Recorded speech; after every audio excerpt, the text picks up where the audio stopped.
would definitely say that we had such lovely teachers who genuinely believed in us, and I think that really made a difference to me. And there was one specific thing that I carry with me throughout my life and has really, really helped me develop my life plan in some sorts. So we had an event, something like this, to be completely honest with you. And we had Dr. Sam Raphael. He said something like, find something to be angry about and do something about it. And that really, really stuck with me in the sense that everything I've been doing to help causes that I really, really cared and that really, really made me angry. I think when I picked the University of Westminster to study was a very intentional choice. I've always been kind of very intentional with what I wanted to do career-wise, and I've always known what I wanted to do. I've always known the path that I wanted to take and the choice of studying international relations at Westminster. While I was here, like you said, the teachers really truly believe in us. I really took advantage of my time with them, and I never left the classroom with a question. No question is stupid. If you have a question, ask it, because as soon as you walk out the door, you'll regret not asking the question. So even if you need to stay behind, speak to your teachers, use them to your advantage, because that's what kind of solidified my experience and my career choice here at Westminster. Something I would do different. I think I would have taken more advantage of the societies here at university if you can. I know a lot of people work part-time, full-time while they're studying. You've got no choice. You just got to do what you've got to do. But if you do have some time, attend the events, attend the extra classes, attend the trips, pick the modules that will keep you active and keep you at university the longest. Use this time wisely, and within those kind of extracurricular activities, you might find what makes you angry and find your career path for the rest of your life. I mean, looking back, network and make friends. People don't bite, and you might be surprised that the person who you think you don't have anything in common might actually be someone you get along with. Studying at the University of Westminster made me realize that it was not a mistake, and that's actually what I really enjoy doing. Probably the highlight of that was that we had so much opportunities and things to try. So even the optional modules, they were very different and very specific to people's interests. So if you're interested to one thing, there is a great opportunity for you to go and study, to ask professors, to participate in many programs that the university was organizing. So in terms of what I could have done different, the only thing that comes to my mind is just participate in more programs organized by the university, either a summer school or something you want to participate in, maybe a short course, and university can support you in completing that over the summer, financially and academically as well. I actually found out about this on my third year of study, so it was already a bit too late to apply. But if I would figure this out a bit earlier, I think this will just add a great experience in my CV and just in general on going deeper into my sphere of interest.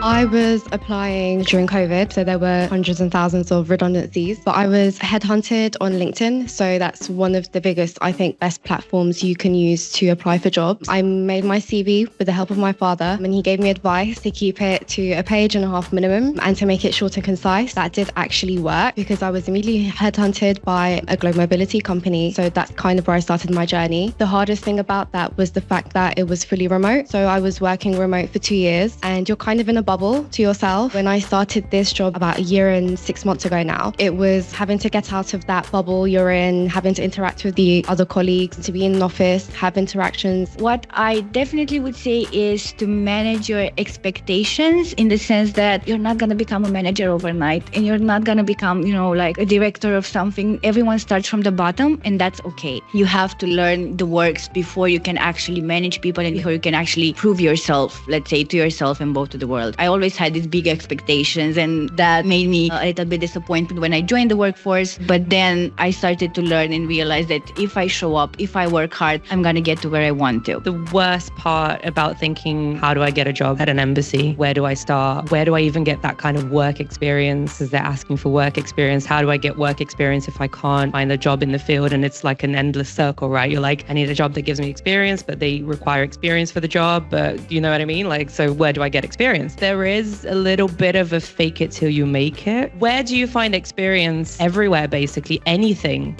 you can put on your CV is valid. Obviously, you're not going to make something up, but I'll give you an example. So I used to work at a college when I was a student here at the university. I was an administrative assistant, and I noticed that the college didn't have a model United Nations club. They just didn't have one. And I asked the principal if I could come up with a model United Nations club, and that's what I did. And it was one of the most successful clubs in the college. And that's something I put on my CV. CV, because it means you understand and know the workings of international organizations. It's conversation. It's something for you to talk about in interviews. If you can't find something that someone will give to you, make it for yourself. You have to believe in yourself. If you don't, no one can believe in you. The first challenge was to deal with rejections when you're in the stage of applying, because you apply, you're rejected. That's kind of a struggle I was facing during the first few months of applying to different jobs, because after not receiving any success through this application period, I actually felt that maybe I am the problem. Maybe there's something wrong with me. However, this is absolutely not true. It's more of like a marathon than a sprint. So you actually have to keep applying, and at the end reach the result that you are waiting for it.